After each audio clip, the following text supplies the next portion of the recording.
This is our favorite of the moment, 20, because that's a nice round number, video game music show. Today is Mario. Not necessarily Mario 64, but this is file select for Mario. A song letting you right away how great Mario 64 was going to be. So much hope, so soft, so nice. Limited sounds sample library on there, but it didn't matter. They worked perfectly with what they had, and it was great. Like if you are comparing Mario 64 to Galaxy, 64 has its limits for sure. It could use more levels. Too often you're doing like 3 or 4 runs on one level where the goal is the same. It's like go up to the top and then come back down. Maybe the next time you go up and you fight somebody and then you come back down. But just the overall feel of how he moves, how Mario 64 moves, how he moves around those levels. It was just like a very nice cozy game. But, you know, Galaxy and Galaxy 2 have some pretty mind-blowing moments. I just don't remember them as much. But I do remember many times thinking like, whoa, that's really kind of bending your head and going upside down and stuff. Mario Odyssey is really great. You know, they took the idea from Zelda, like, let's just break all the challenges up into these little small challenges, put them around. It's more of like a exploratory, experimental Mario. It's like begging you to see something, assume there's probably a little purple moon there that you have to pick up, rather than it being like 7 stars for the level, and each time you go through the level it's this huge ordeal, or like a 2-dimensional Mario just past the level. Odyssey, there's like hundreds and hundreds of little challenges, and some of them are hidden, which is great. How could you never own a 64 and have an N64? There were only 2 games that came out on the launch day. Pilot Wings and Mario, and then in Japan there was a third, like, billiards game. Anyway, to the music we go. First track from Super Mario Galaxy. This is Gusty Garden, composed by Mahito Yokota. Several composers on Super Mario Galaxy. I was using Video Game Music Database to look up the individual composers, which is time-consuming and tedious, but valuable. And then for some tracks, they don't even have them. Anyways, here we go.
Bloody amazing. There's just something so hopeful and aspiring, and there's kind of a lighter feel to it, which I find is nice. Like, if you think of what was before it, Mario 64 and Mario Sunshine. Oh, we're going to lose the track. Let's start it over. And they wanted to go bigger, obviously. So you bring in an orchestra, and that gives it a more important feel. But, because you're not using like a drum kit sound, like Mario 64 had, and, like Mario Sunshine and 64 and Super Mario World and Mario 3, they all sounded like they were kind of played by bands, They had that Americana sound. Mario 3 had a bit of reggae. But it sounded like a band or like a Caribbean band. Mario World had that sort of like banjo, bluegrass sort of American hillbilly music. I mean that in a nice way. Americana. Or they had like kind of a ragtime sound too. And Mario 64 had a lot of drums in it. Anyway, my whole point is that when you go with the orchestra, when you don't have the drum kit, you have this kind of lighter feel. Because really, there's only just a little bit of timpani there. So when you have the rhythm, it's going... I mean, that's that Latin rhythm, which just keeps you going. It almost sounds like a rock skipping across the water. And when you're talking about a Mario game where you're leaving these planets and you're going, upside down all over the place, and he's constantly flying from one place to another. So when you don't have that drum kit weighing you down, you feel a lot more weightless. You feel like there's less gravity, like you're soaring through space, and especially with this like soaring melody too. It's not like cute and more clunky like the other Marios. It's really doing its own thing. That it's funny because it can be so different from the original Mario sound, but still sounds so much like Mario. It was Mario for a larger 3D world. Our next track is from Super Mario Odyssey, released in 2017. This is Tostarena Ruins, composed by Naoto Kubo, chosen by Rudy.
Love that. I guess you call that Latin too, unless it's, I mean, obviously we're hearing like Egyptian and Arabic scale, one of those.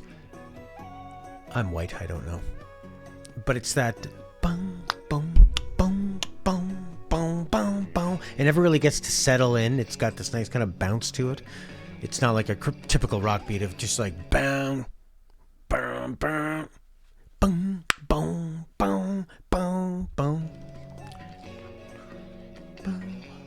boom, boom, boom, boom, boom. Okay, so it's because the first note's on the downbeat, and then the next boom, boom, boom. Then you have one on the upbeat and then down, which gives it a bossa nova feel.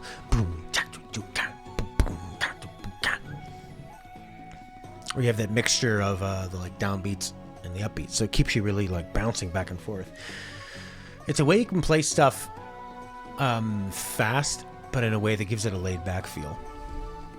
Anyway, I like whatever stringed instrument that is. Sounds really, really nice and like very mystical and hot, like the sun is shining off something. See a mirage. It is downbeat and very energetic, yes. It is kind of, yeah, it does have a sinister sound. As he's kind of like unexpected. It's like that third note goes higher than you think it's going to go. What a great track. Rudy's next track reminds me of this one too. Stay tuned to hear it. Please don't leave. This is my idea. I'm going to send videos of things Stella likes. I'll be like, oh, look, these lavender flowers. And I'll make little videos of it. But I'll always put versions of video game music that don't sound like video game music. And I'll go, here's a video of lavender plants. Here's a video of our baby crawling. That's right. Crawling to you. Oh, here's a puppy dog. Licking lavender ice cream. And it's lavender poo. And then I'll just keep putting in the video game ones. Slow-fi versions at first. And then you'll have like the original video game sound font at the same time as that modern one, and then I'll blend them out. She's starting to crawl, yes. Next up from Super Mario Brothers 2, Mario Madness. Boy, were they right about that. This is, you know what's really cool about this soundtrack is that they still had the NES sound font, you know, whatever they were using there. But they were upping it and trying to sound like a band. And they had this, you know, with the limited amount of sounds they could do. What is it, like 3 sounds and a drum at the same time? They actually managed to make this track sound like it was played by a gypsy jazz band. It's got that great kind of, I think it's the scale. They hinted it with the walking bass line. They hinted at being a jazz song. And then the way the melody to me goes sounds like it's straight out of a gypsy jazz piece, which has your mind kind of fill in everything else that is not there. But all right, without further ado, Mario 2 for you. 10 hours of it, baby.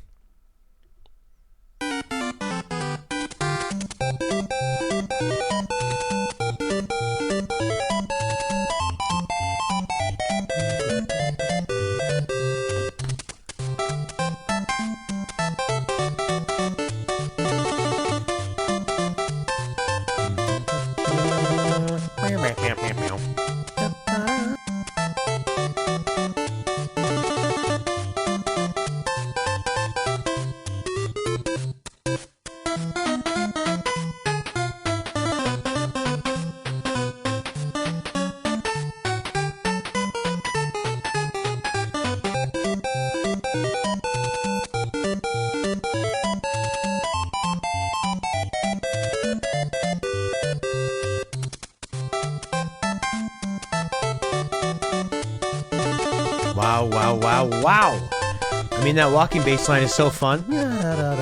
There's like little kind of flourishes there that keep the melody sort of punctuated, you know, every 8 bars to 16 bars.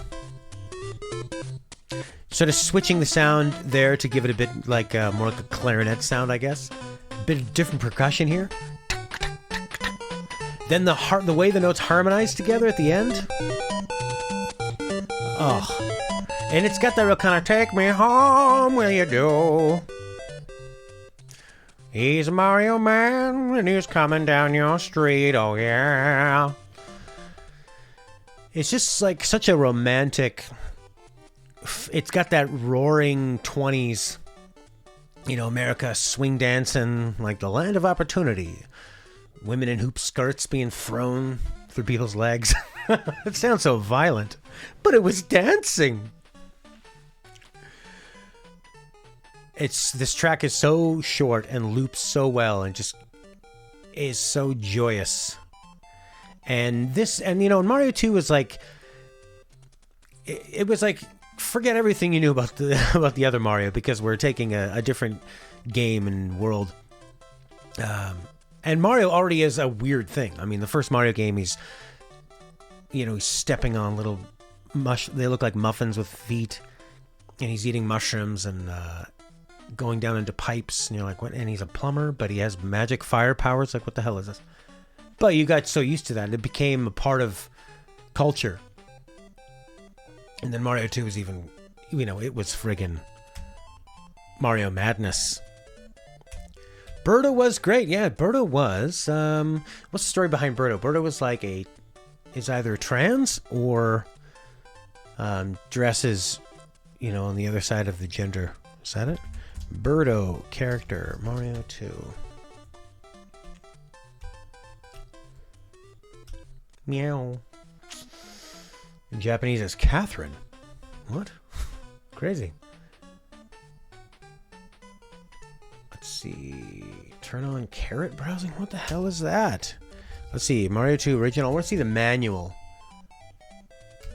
So maybe not as progressive as we thought. He thinks he is a girl and he spits eggs from his mouth.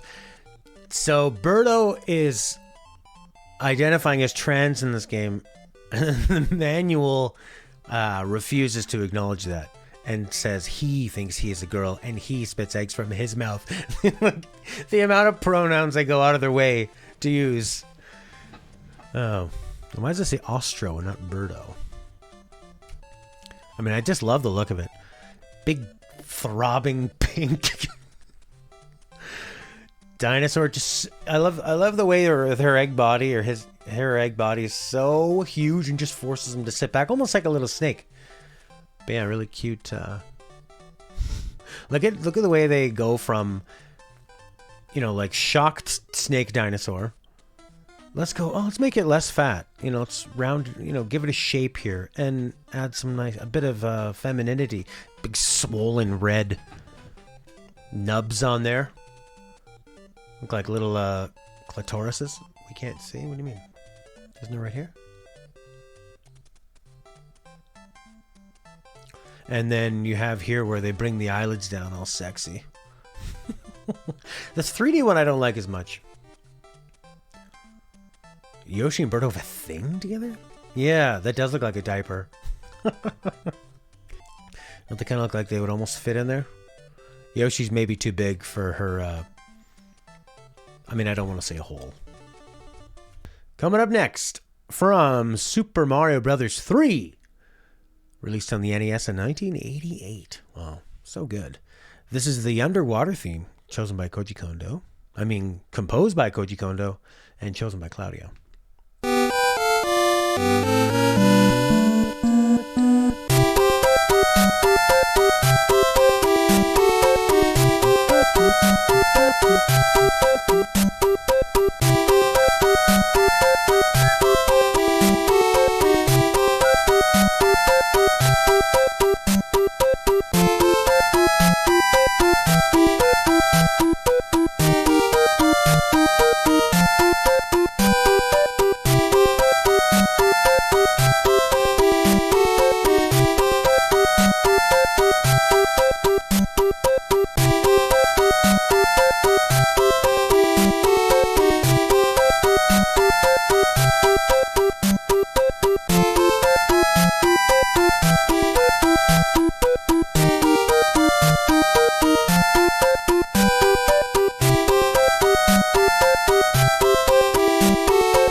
Something weird about the feel of this song is that, like the underwater theme in the first Mario was a waltz. Ba da da da da da bum bum 1 2 3 1 2 3 1 2 3 da da da da da da. This one has that same feel of the waltz where they put everything on the one. Do got to do got to do got to. Boom, boom, bum, bum, bum. And it allows the notes to sort of float around like they're being waltzy.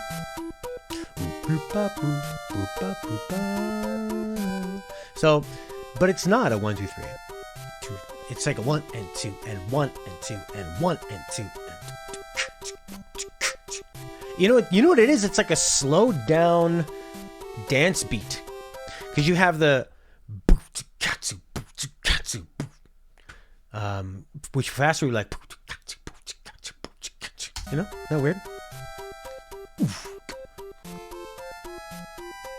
The melody's a waltz, but not sure about the bass percussion.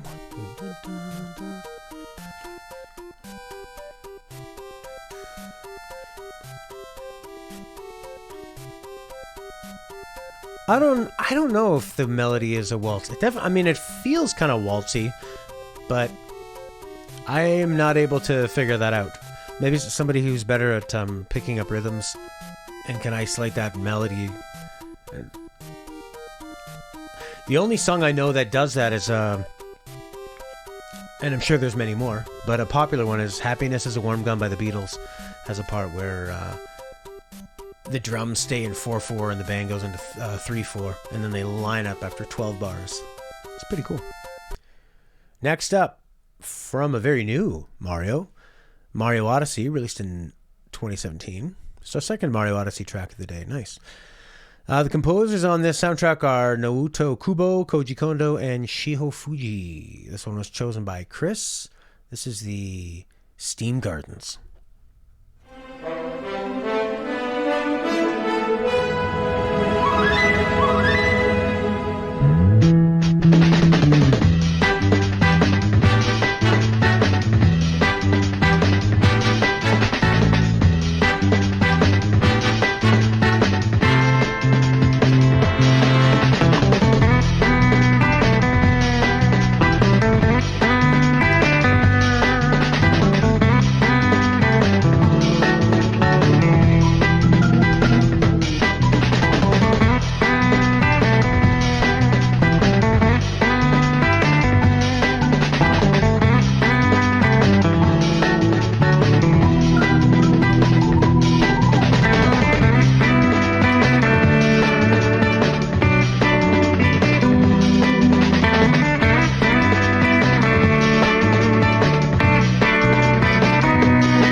I'm right there with you, Horky. The beginning is so weird.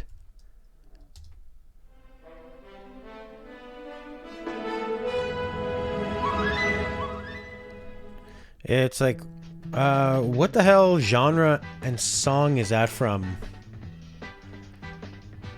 This is such good surf music, and it's got that sound of the really small orchestras they would have in 60s and 70s music, because, you know, the music before the 50s was largely big bands, because they didn't have a lot of amplification back then. So you would literally need a big band. So the music would be for big bands.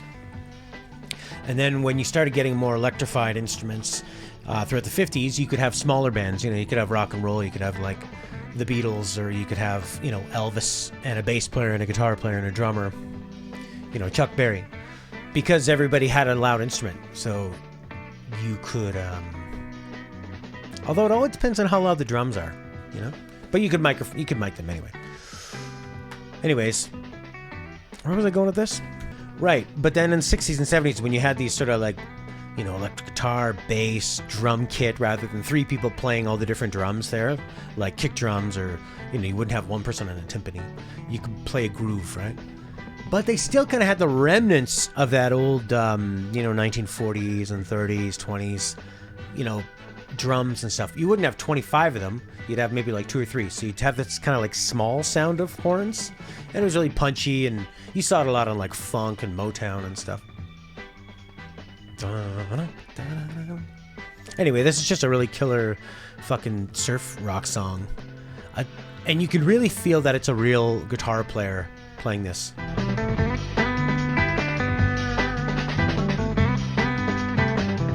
I would think so, unless it's because you're adding that tremolo.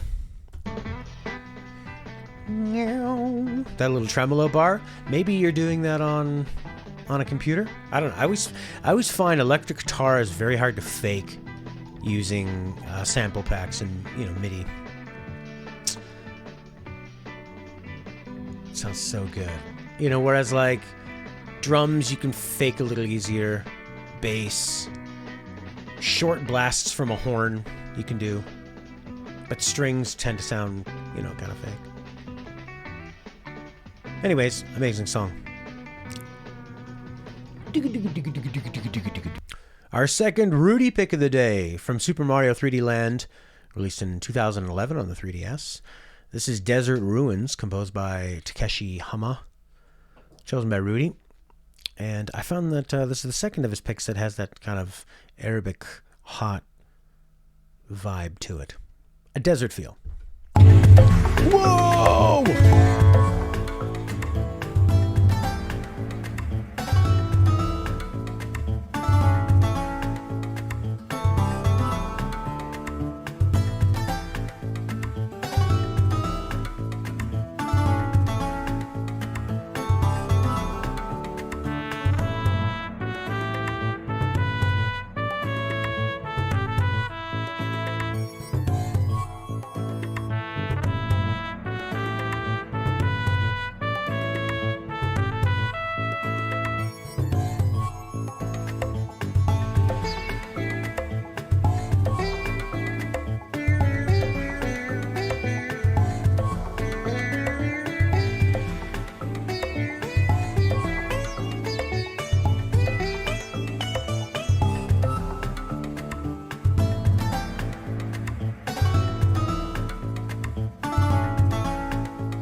All right. Pretty great. It's an interesting mix of like, I would say the rhythm and the groove sound like they could be Arabic or Egyptian, matching, and that sounds like a sitar. Or maybe it's like an Indian feel. I'm not sure. When it comes to rhythms and grooves, sometimes, like I said, I'm very white. I'm going to get Indian grooves mixed up with Arabic and Egyptians. To me, it's just going to sound one of those. Exotic. But having the trumpet, which would be more of like a Mexican sound, mixed with those kind of like really deep, those like tablas, I think they're called, those like Moroccan sounding drums. Maybe those are Indian. And then you have a sitar, which I believe would be Indian. Now I'm second guessing everything I say about where an instrument is from. Quick, the guitar. America? No! Maybe. I don't know. You thought Indian groove? All right. That's My White Mama. That was an old sketch from Mad TV. Parody of a TV show. Doesn't this track sound like it could be on Spyro the Dragon?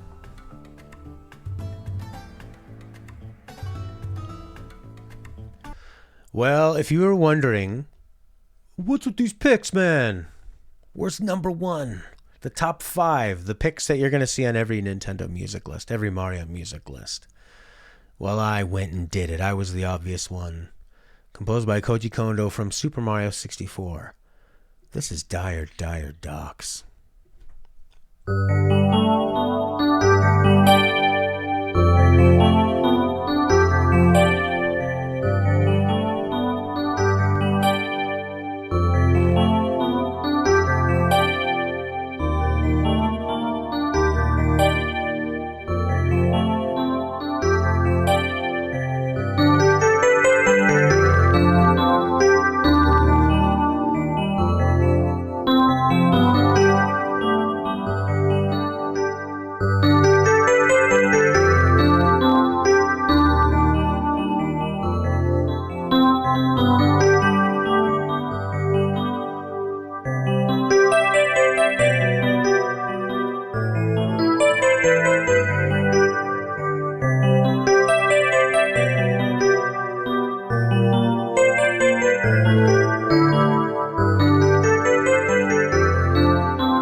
Ah, man. How good is this song? Huh? Come back. No. Come back. No. Come back. There we are. The song's so good it made me forget where I was and disappear. Literally. All right. I mean, this song is perfect. It's a real masterpiece. The melody that just kind of slowly stretches out. It's like so yearning. I love those like stab notes right at the end of each melody to start it off. At the end of each, I don't know, the tail of each melody. The way that they sort of affect in the sounds to give it this kind of glassy underwater type texture to it. It's because you got that dreamy reverb. You got a bit of almost like a chorus put on it to kind of twist it a bit to make it sound like, you know, maybe your ear is submerged. And then the glassy kind of reflectiveness. And then, oh, the way the piano does it, that build. And then it breaks into that just soaring second piece where you put that different, like, high soaring melody over it all. And then just when you think, wow, that's probably the most perfect chill song ever, they go, you know, they add these drums. You're like, what the fuck? And the drums are so funny because they're played double time. So they line up with the beat, but it's twice as fast as you would expect, right? So it lines up, but it's just such a jolt. And it really, you think it wouldn't work. But it just adds this new kind of pulse to it. Because before, really, all you had was that kind of slow bass underneath that first half. Amazing. Amazing song. I hope I did, 1% justice to how good it is. Next up, from a game I really don't have much experience with, Super Mario World 2, Yoshi's Island. So different from the original Mario, and I think when it came out, I guess I'd moved on from Super Nintendo already. Different look to it. The start of Nintendo going for this arts and crafts style, like really imitate a certain medium, which really does wonders for how good it looks over time, right? Anyways, let's listen to Flower Garden. Flower Garden, either Flower Garden 1, oh yeah, Flower Garden 1 hour is the track. Extended YouTube chill version.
Wow.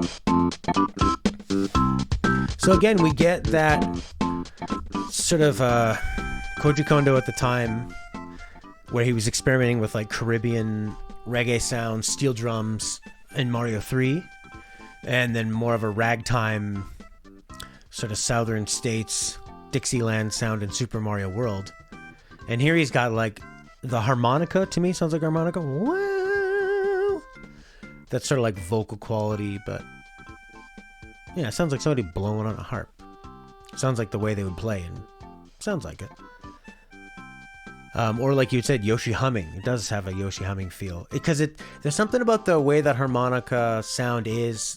It's like, it has a very small amount of reverb, and it's a really kind of sunshiny melody and it's just alone, which makes it kind of sound like you're hearing it outside or like in a field, you know? Like just one person walking with a harmonica. There's no sound of a room around it or, or even any other instruments. And then this crazy part just gives it so much energy. It's just like such a pump up section that just keeps repeating and doesn't resolve till it gets to the end. So powerful. What a great song. Really simple. Does give it that feel like you're in Yoshi's world now. It's different. And actually kind of sounds like Baby Mario crying, but nicer. Yeah, and they're really kind of you got the little steel drums there, like marimbas or something. They're not steel drums. They're more like a xylophone or a marimba. Gives it that really pleasant, laid-back feel of, a tropical vacation. Next up, an entry from the new Super Mario Brothers on the Wii U. I like that version. This is Swimming, composed by Shiho Fuji and Mahito Yokota. Chosen by Chris.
Yeah, this one is definitely a waltz. 2 feet, 1, 2, 3, 1, 2, 3, 1, 2, 3.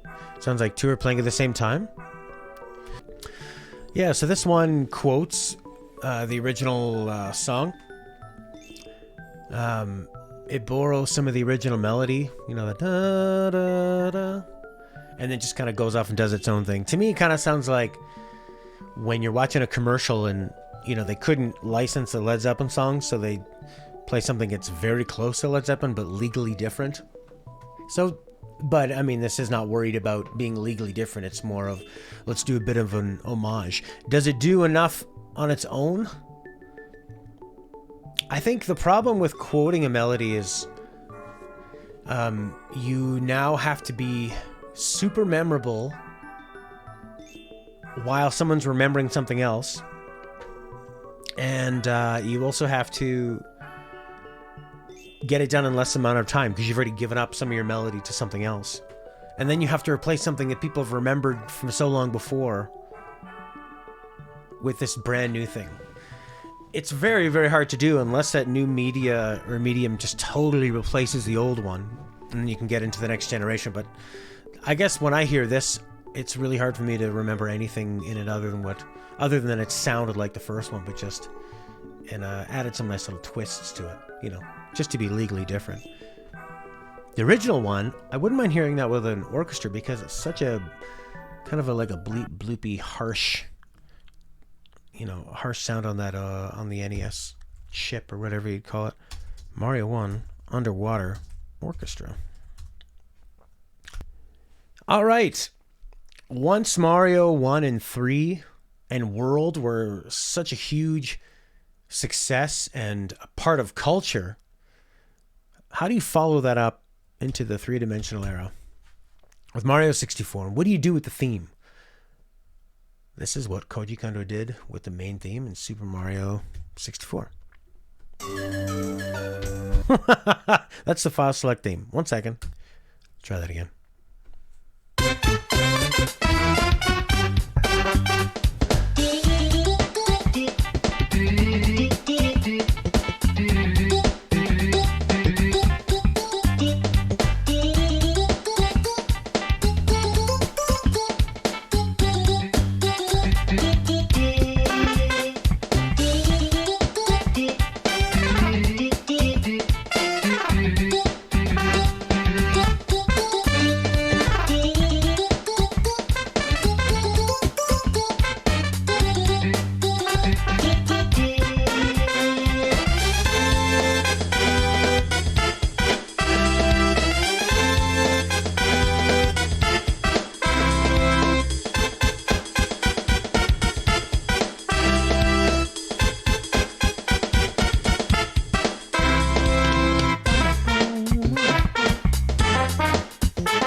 Yeah, good call on that. I guess that would be their first step into big band. I'm trying to think if maybe like the ending credits to Super Mario World maybe had a bit of a big band thing, but this for sure has big, punchy drums that are either like swung or funky and more of a larger sound like trombones, especially that really funny sliding note down, which I guess would be a trumpet. It's like right at the end of it.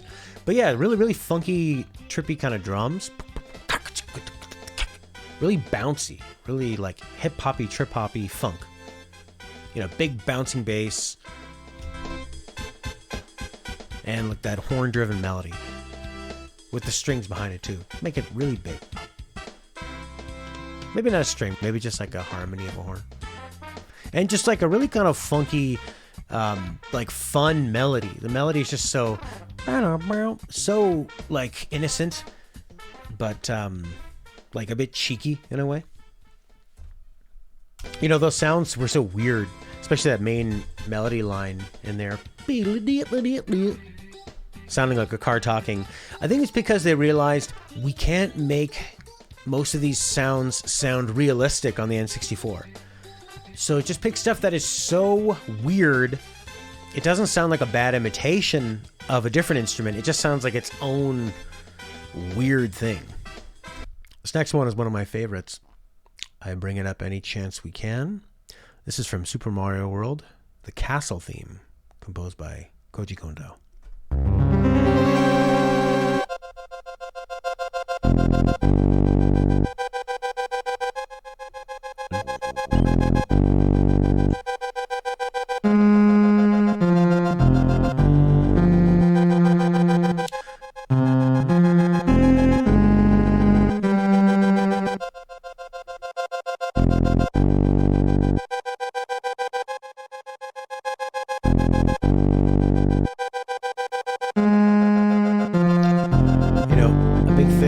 Bass is not only when it plays, but when it ends.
The sounds are so silly and goofy for what it is. You're like, are you ready to hear an evil castle theme?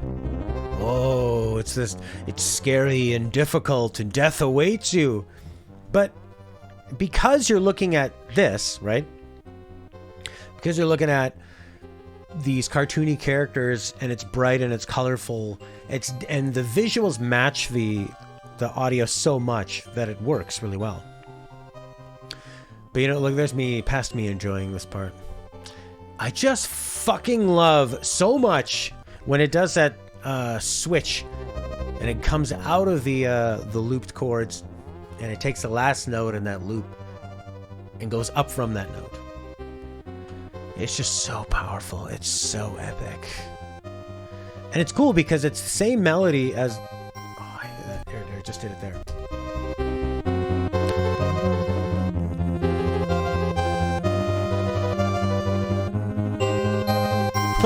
Da, da, da, da, da, da. Instead of just going back to the beginning of it. It's just because your brain thinks that that's the farthest you're going to go, and then you're back, and the farthest you're going to go, and then you're back, and then it takes you as far as you're going to go, and then stretches it a little bit. And it just, every time they do that, I'm such a sucker for that trick. Oh. And it's all very farty.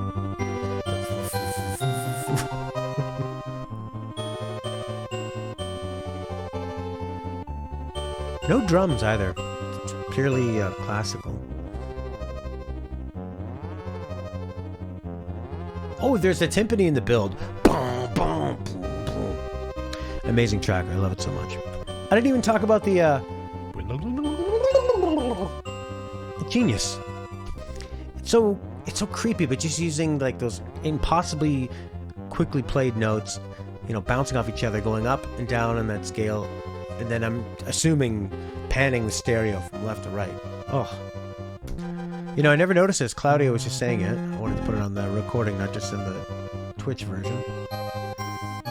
Once it gets to this part of the song, it never goes back to the... Well, it never goes back to this. It's amazing. Like, that's something that could only happen in a video game.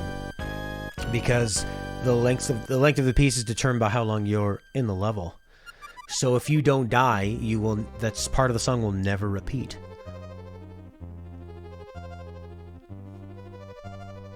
Wow.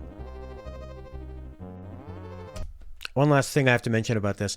When it does the build, bum, bum, bum, bum, bum, bum. Now, so they add so many notes there, and and so many instruments, and then they all stop at once, except for this one, really thin, highest. It's almost like, like you're trying to escape, out of a lake, and a killer whale is coming up behind you, trying to chomp on you. Maybe you just get saved by the skin of your teeth.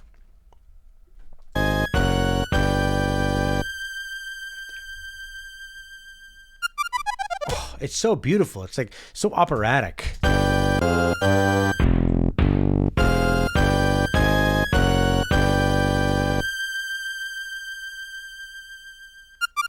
then it flutters back down to Earth.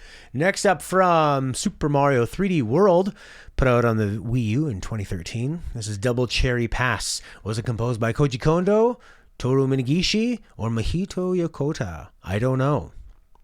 Chosen by Claudio.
So what I'm seeing here on this one is that this guy says it's a recreation and interpolation of Double Cherry Pass. I thought it sounded different. The drums to me sounded different. Double Cherry Pass. So I might have put the wrong video here. I want the original. There it is. Okay, let's listen to the original a little bit.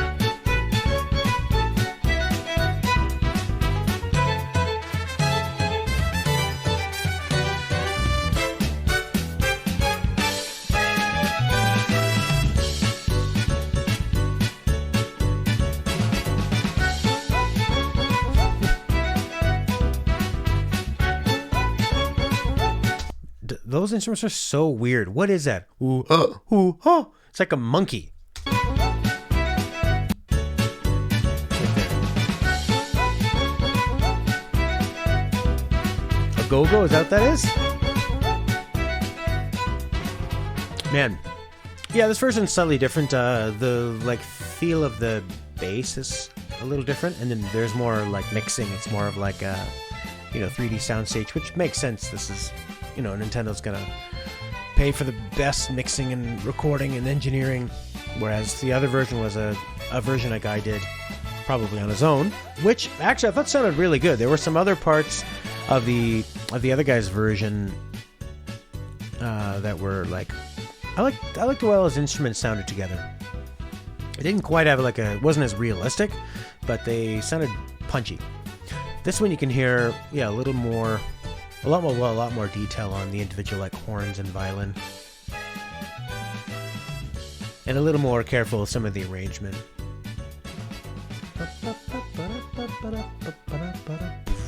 Really bouncy, really funny. It's like kind of a cheeky little fiddle tune.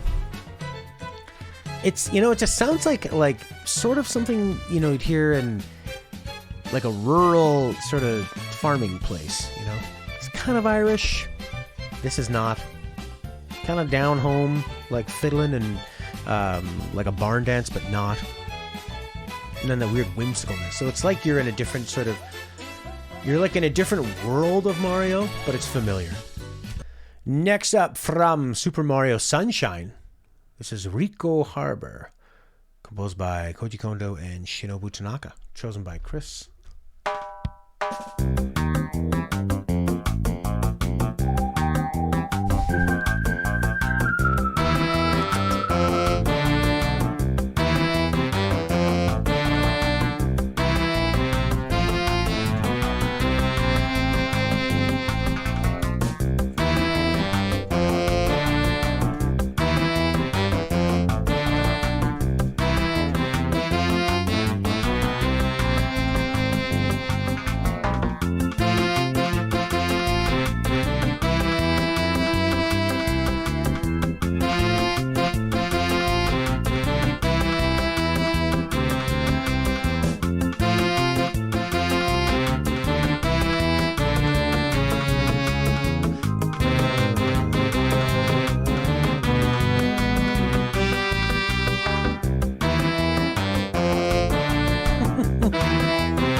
Kicks. Sounds like ska.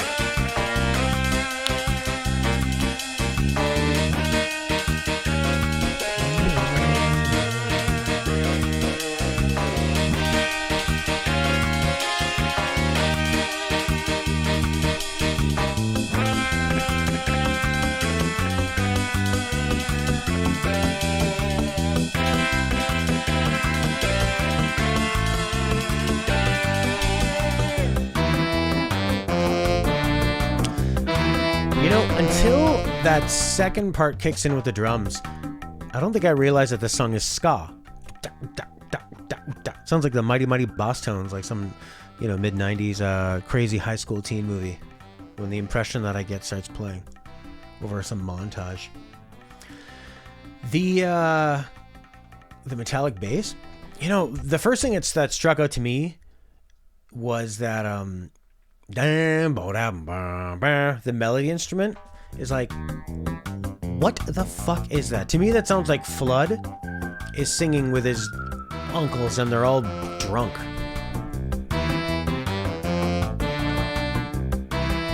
It's because it's very low, but it's harmonizing like it's singing higher. They start at different times from each other. It's not like a perfect... It's not like you're playing a piano and you're hitting all three notes or a guitar.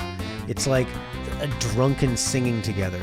And then it's like the volume changes on the three different notes. To me, it sounds like that anyway. It sounds like its choice of, you know, where each harmony note is going to go in places just changed, you know. It has that really sloppy feel, and I don't know what the hell it is. And it sounds like a made-up instrument. Just really creative on their end. Which, you know, again, I mean, the GameCube, you had more room for you know, to have like pure audio and recordings. Let's see, how much space did a GameCube disc have? All right, so a GameCube disc could hold 1.4 gigabytes. A PlayStation 1 CD could hold 680 megabytes. PS2 DVD, which is what the GameCube was competing with, could hold, a DVD could hold 4 gigabytes. So not crazy like the Blu-rays we have now that are like, what are they, 50 or 100? Blu-rays. Oh, I see. They have 2 layers of information. It's like 150. Or they can hold 225. Huh. No wonder everything's just being, you know, is on a hard drive or a stream because it's so much bigger, right? So I guess they were still trying to cut corners, and instead of using these like fake instruments that maybe don't sound, you know, that sound like terrible imitations, make up your own sound. Be creative. Come up with something that no one's ever heard and never will again, and it fits perfectly into the game. Way to go. From Super Mario Galaxy, released in 2007, this is Egg Planet, composed by Koji Kondo, chosen by Rudy.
So many elements in this that give it a really kind of spacey, floaty vibe. That harp, those arpeggios on the harp, gives it a very sort of dreamy, otherworldly, fantastical feel. Whoops. Mother. Back to Mario, please. They play like a, I don't know if it's the xylophone or the glockenspiel. It's the one that has the really high metallic ting ting ting ting. When you put that over that string melody in the middle, when it gets to that kind of like Mario Galaxy theme, ba-dum, bum, ba-dum, bum, ba-dum, and then when you add the xylophone on that, or the glockenspiel or whatever it is, it gives it a really kind of sparkly, feeling, like stars sparkling in the sky. There it is. Oops. Sometimes you press up and it's a volume, sometimes you press up and it jumps forward 10 seconds. Fuckers. Made me skip past my... There we go. This one's fun. Another pick, unfortunately, by me. This is from Super Mario 3D World. It's called Bowser's Lava Lake Keep.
So epic. It does have that kind of Egyptian feel with the rhythm and the groove and kind of those opening sounds.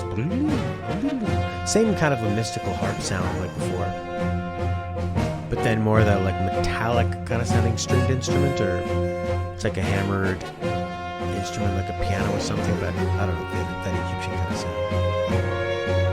What I love about this one, and it has a very epic melody and chord progression. Like we heard in Super Mario Galaxy, but done to like the most heroic, over the top, like Muse, like Queen. It's just like Indiana Jones, but directed by Christopher Nolan.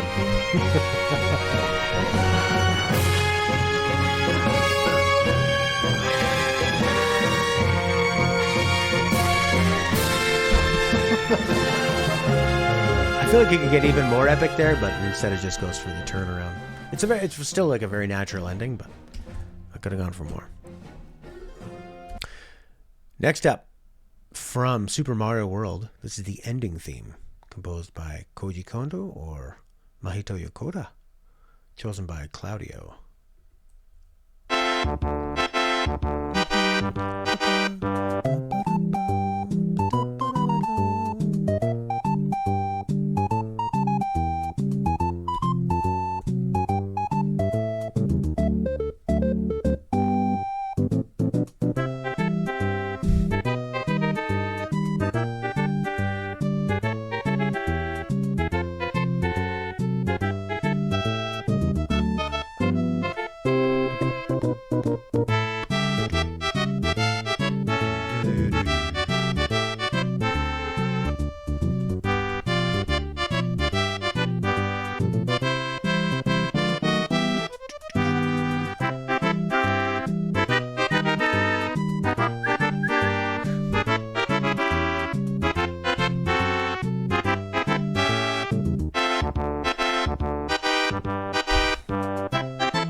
Bluesy walk down. Oh, it still goes.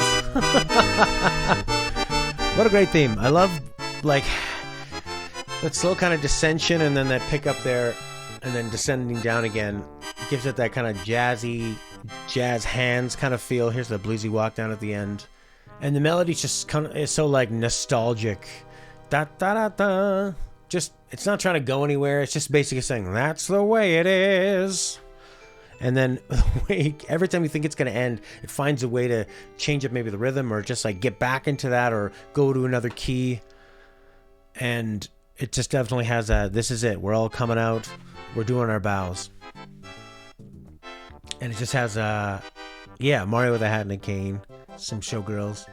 All the way it bumps up here. We're glad you had some fun with us, but now it's time to go. Bye from Mario.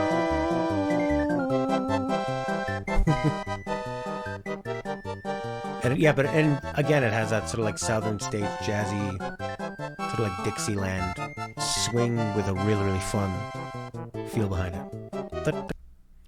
Our third last track from Super Mario 3D World, Beep Block Skyway, with the beeps, composed by Mihito Yokota, Toru Minegishi, and Koji Kondo.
You know, I'll tell you, I was listening to the song when I was driving today. I made a playlist of the songs you guys had.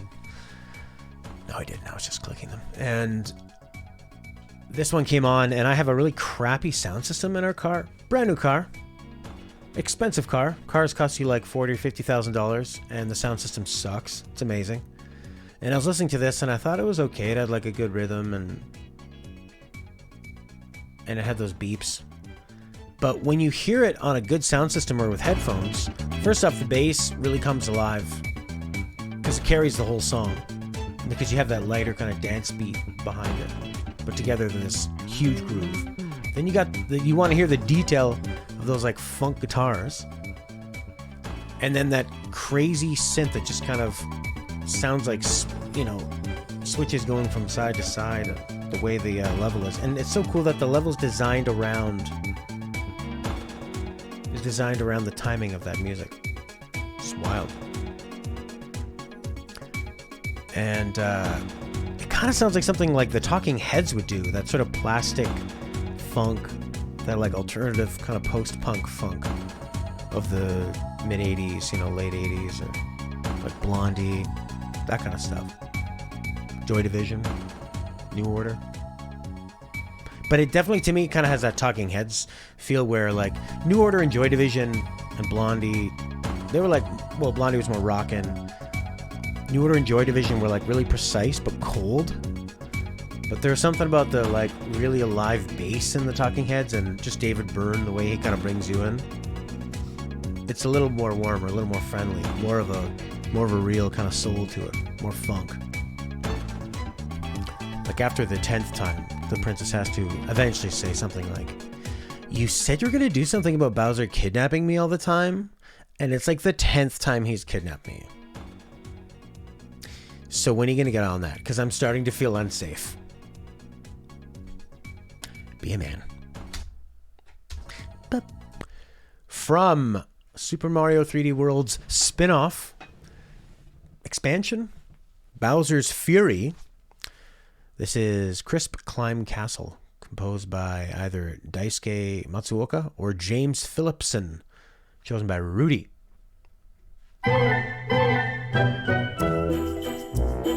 Very Christmassy.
is awesome. It's got such a strong melody to it. And it has all the bells and whistles around it of, modern classical music, what you can do. And, when you compare like modern sort of string orchestra music to the simplicity of, say, Mario on the NES, which was all about the melody, because it had nothing else. It had to have the melody. There was no room for ambiance to fill in. And you can have all the beautiful stuff, and this one does, but that melody would work on the NES. But it's not, it could be like a great underwater theme, but it does have a more majestic feel, I think. I think it's the way it puts the strings on the end of the notes. Kind of gives it like a skating sound. There's something about being overly careful with your music that gives it a royal, elegant feel. Where you like very, you know what it is? It's ending the note on a harsh way. It's almost like, don't slide off the cliff. Don't step too close to the queen. Don't bow like that. Don't wear your underwear on the outside of your pants. Be respectful. I think the word is ornamental for it. Ornamental, I don't know. Ornaments? Da da da da da da da da da. Like a little frosting. Our last one of the day. And anybody that's watching this for the first time that is still watching it and is not angry, that's probably an unlikely combination. You would have turned it off if you were not liking us. I was going to put an explainer, which I should do at the beginning, but I'll do now. Why? If they're listening this long, then they already know. This next one's from New Super Mario Bros. Wii, 2006. The castle theme, composed by either Koji Kondo, Hajime Wakai, or Asuka Hayazaki.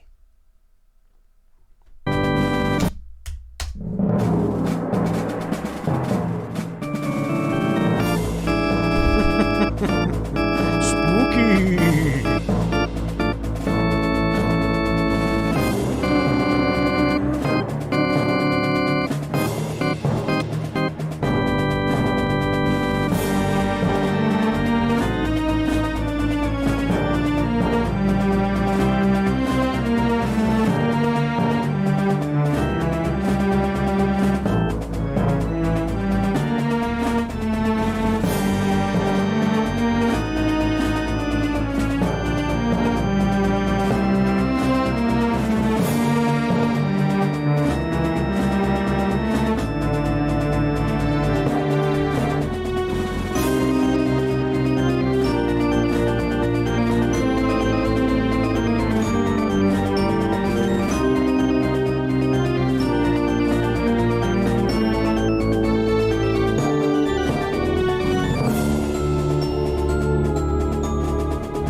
That military snare drum pattern is varied so well that I can never predict what's coming with it. Because, a lot of times military patterns, they just kind of, they can feel generic, but I think that one felt really, really inventive and, nicely varied, nicely composed. Definitely has a lot of quotes back to the Super Mario World castle. Does its own thing too. It's got kind of like